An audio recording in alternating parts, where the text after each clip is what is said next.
Hello po, Ma'am Ivana Itawis. Sana po mapanood mo itong video ko. At sana po mapuntahan mo rin ako dito para makita ang sitwasyon ko. Kasi balita ako, namimigay ka rin po ng mga pang-maintenance na tumutulong ka din. Tulungan mo po sana ako. Sana mapuntahan mo ako dito. Sana matulungan mo ako. Lagi ako nanonood ng mga live mo. Minsan, one time nag-comment na ako doon. Hindi ko alam kung nababasa mo.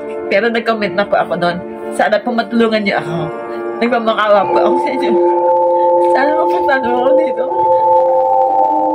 Hi Ma'am Veronica, ayun po, nakita ko po yung video mo. Ayan po, kung nasaan ka man po ngayon, maghintay ka lang po, hahanapin po namin ang address mo, pupuntahan ka po namin. I-schedule ko po yung pagpunta ko po sa iyo. Maraming salamat po sa suporta mo kay Ivana Itawis. Bye-bye po.